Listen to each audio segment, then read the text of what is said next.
My name is Cecilia, Lynn. I'm a 5th grade teacher at Desert Garden School in El Centro, which you probably don't know where it is.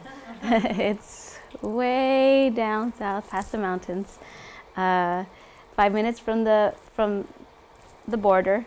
And this is my first year teaching 5th grade. So this is my first time teaching art in 5th grade as well. Okay. So Desert Garden School is a K-6 school. It's a small school, houses 450 students. Next year will be even less than that. Our role is declining. We have about 50% ELL population. We have a high percentage of free and reduced lunch.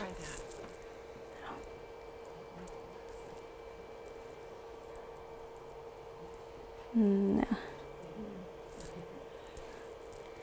And so now my 5th grade class. This class is a little special to me because half of them were my kinder students. So I had the opportunity to teach them again during open house or back to school night. Instead of saying, hi, I'm your daughter's teacher, it was all hugs and I knew the parents and they were excited that I was their son or daughter's teacher again. There are 35 students in class, 17 boys and 18 girls. And most students enjoy visual art. I have a few that do not. And it's like, well, do I have to do this? And I'm like, yes. Well, is it going to be graded? Yes, it is. Even though I don't, but I have to tell them so they'll do it. One of the challenges faced was time. And in 5th grade, our CSTs include math, language arts, and science. And then they have the physical education test as well. So that was one of my biggest factors was time. And with this project, I did it in the month of May, which is testing time. So that was the hard part. And so the project is visual arts, the visual arts strand. It's 2.5, assemble a found object, sculpture, or mixed media, two-dimensional composition that reflects harmony and communicates a theme. We are the Desert Garden Sneakers. That's our mascot.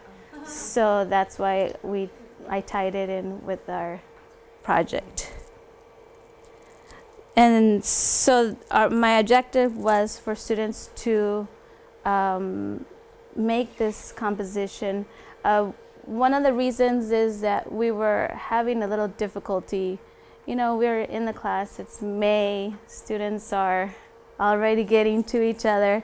And so I wanted them to remember why they're there or who they are and how they are all the same. So by having them draw their shoe, we're all sneakers. Even though we're different in some ways, we are all sneakers. We need to get along. So.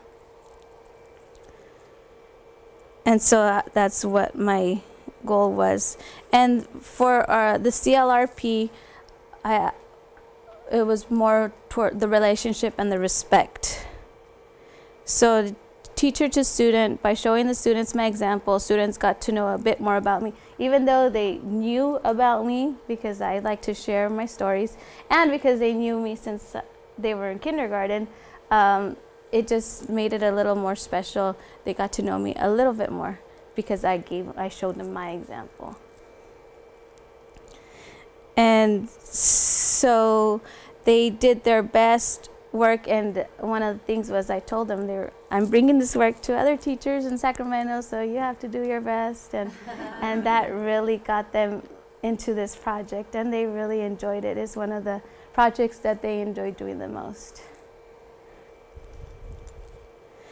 And so I videotaped them telling us about their project. Well, you'll see a couple of students in a bit reflecting on the process and what they did. And I made them accountable for for that. And I told them, well, the teachers are going to see you, the video. So that was pretty good. And the relationship with me and them grew, and then with each other as well. The students showed respect throughout the process. So student to student, there were some students who needed to understand that everyone has something in common. And students were supportive of each other as they shared and what they learned.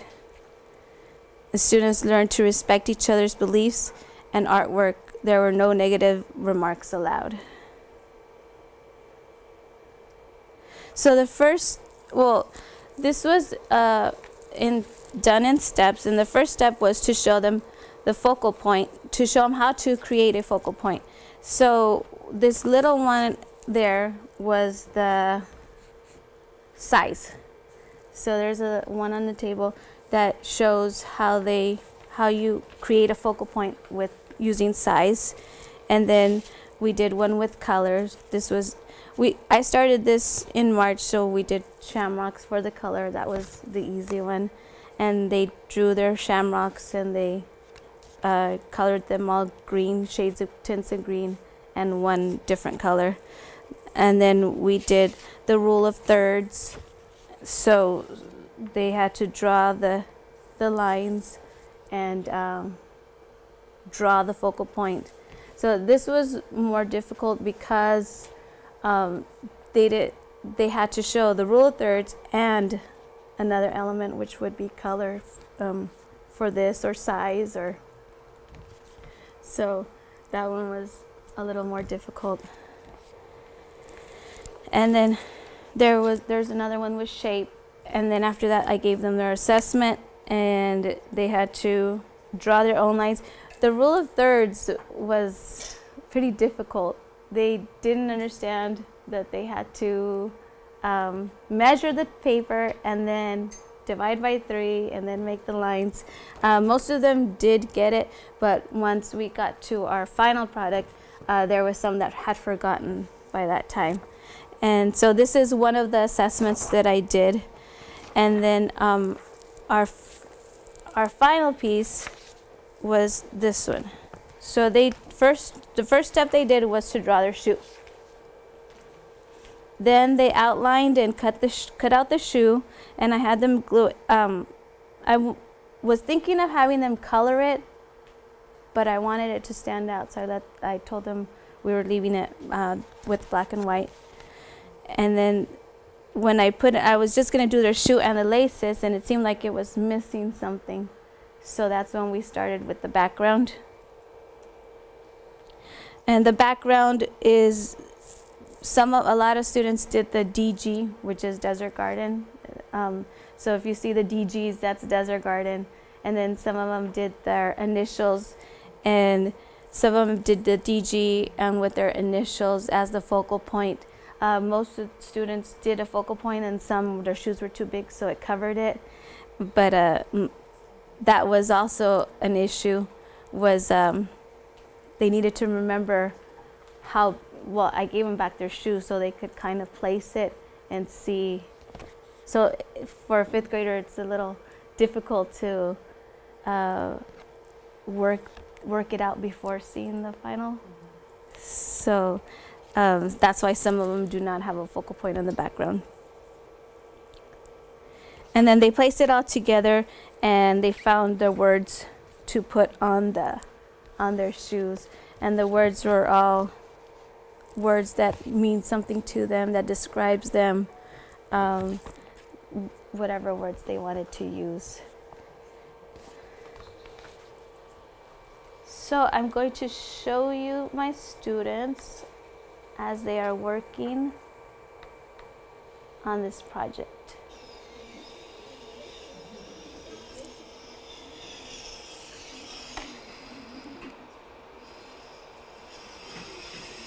And that's a pencil sharpener.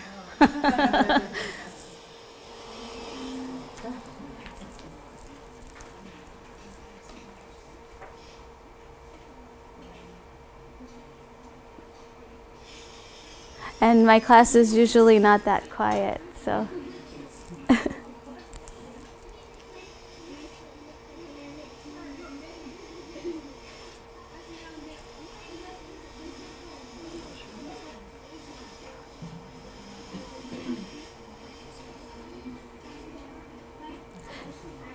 And this is not the first time we did this drawing their shoes. I taught contour lines at the beginning of the year.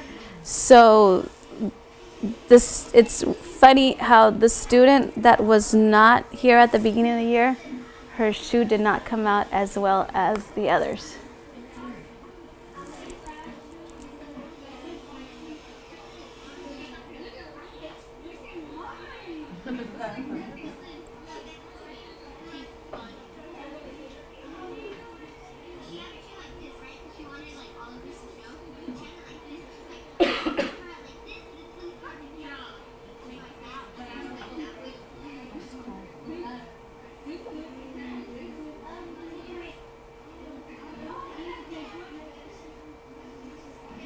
And then I had them not draw the shoelaces so the lines would not come out on their picture.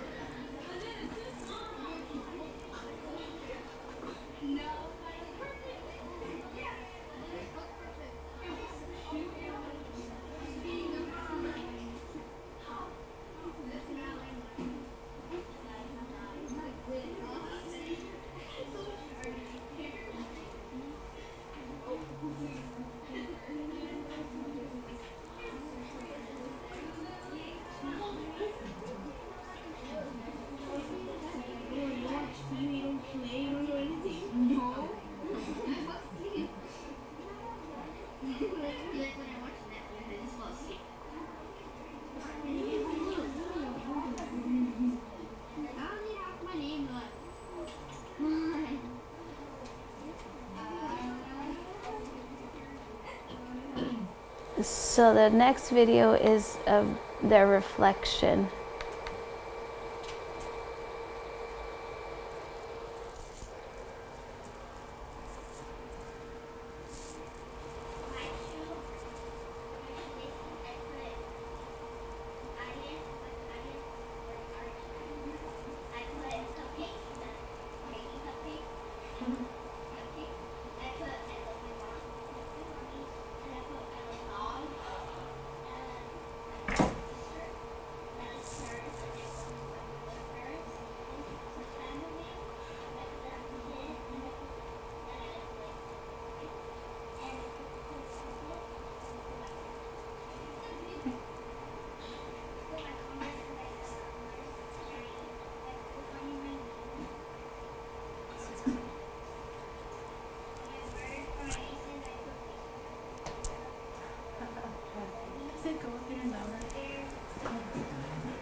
Yes.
He's been in the U.S. for 2 years.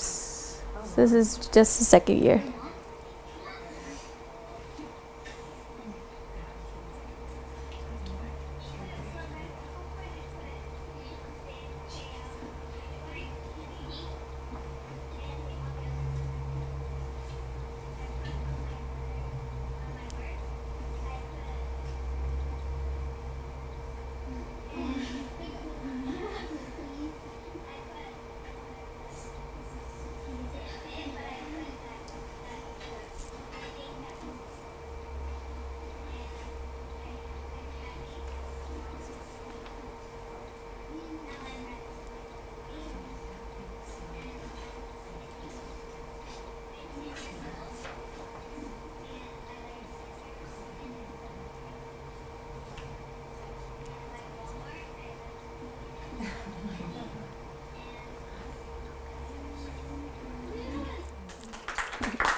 And so after they were done with this, I had a rubric that I had them fill out the rubric. So this is the rubric here.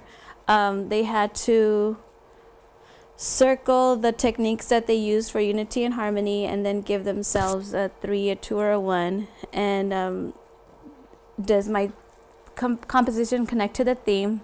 And they all, because we did it in parts, they all connect to the theme.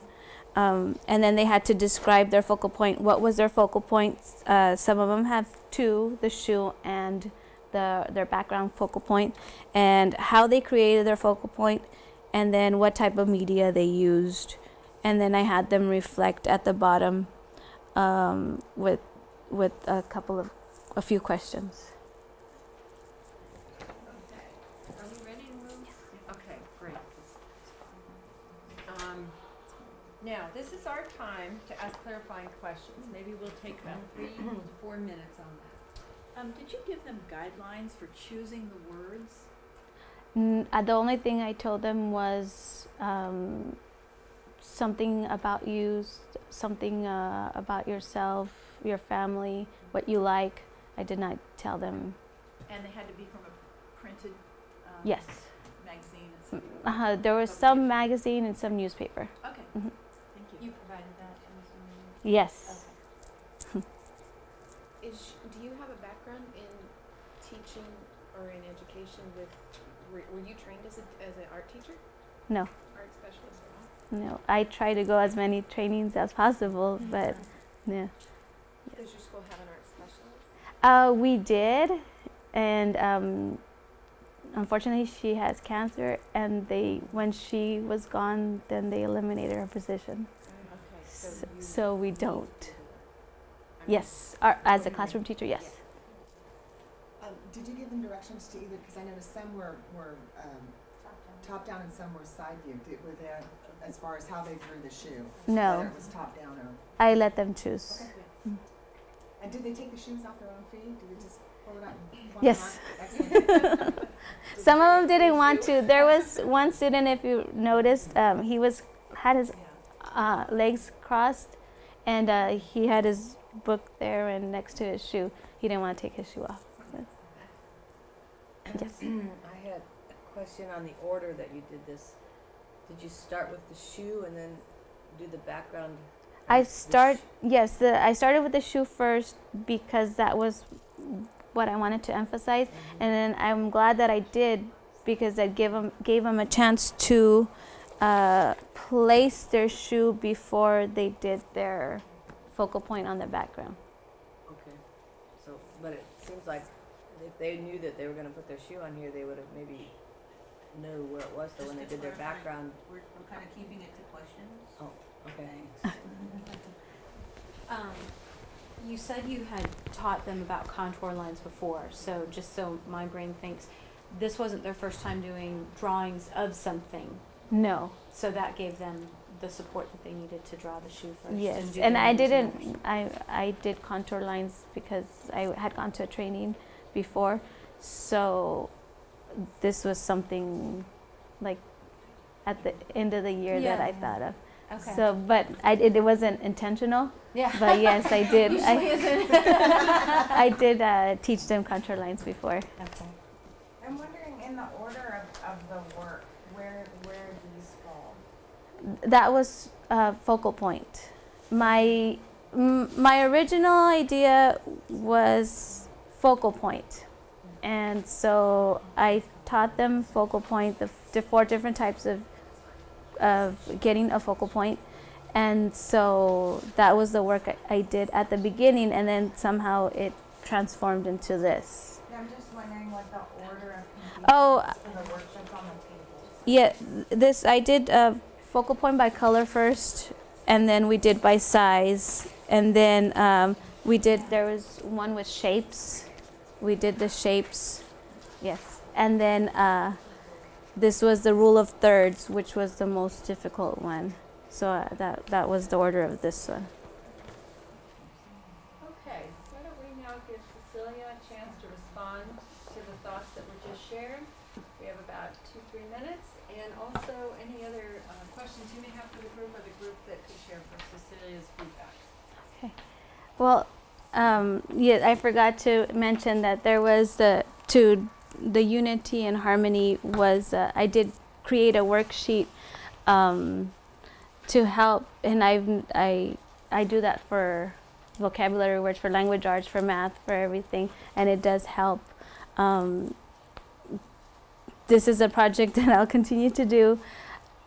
It did help the students become more respectful toward each other, like I mentioned. Not that they're like fighting all the time, but it just gave them the sense. And the presentation, having them present, gave them the opportunity to share and to get that experience as well. Even though, you know, I'm not going to show it next year to anybody, but just giving them that opportunity to see themselves on television and I think that's it.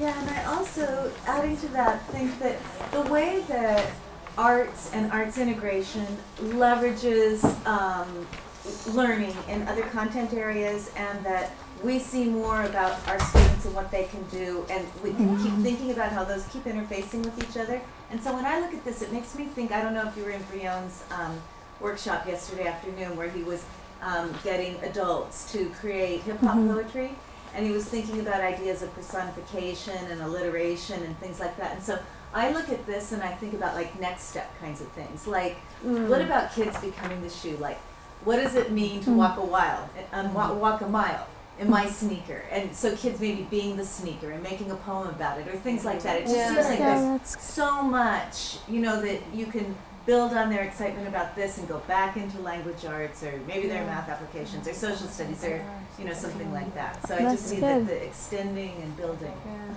I too, because again, I have an after-school hat on as a regional lead. So when I look at this, I see this is why alignment is so critical, that the after-school programs on the campuses be in alignment with the core instructional day. Because if you're doing this, this is where I jump to. We would have automatically done a sneaker project, but it would not have had any of the scaffolding in it, I would dare to say, in most cases. But they would have designed sneakers, because we would have gotten a bunch of sneakers for free from Foot Locker or something of the sorts. They would have designed them, and then they would push them out and market them. And some of the kids would get $50 to $100, because they're used to doing that kind of entrepreneurial, engaging, get excited, creative, but there was no scaffolding involved in that process. Do you see what I mean? That's how come I'm so happy I'm here, because I really can go back and go, okay, now I know who to go after. You know, and working with the arts. Well, and that's just, to piggyback, I heard an illuminating moment over here, an aha from teachers saying, wow, this just makes it work and makes it doable, without necessarily having arts teacher, if I could have listened. And, you know, and I think you really did a nice job of sharing that you could just make that happen. See, we have the arts teacher, but that's a problem for me in that I then just say, well, they get art with Mrs. Williams, and I would love to also be able to do this and reinforce the things that she teaches. That partnership more, Yes. using the vocabulary she's using in the classroom.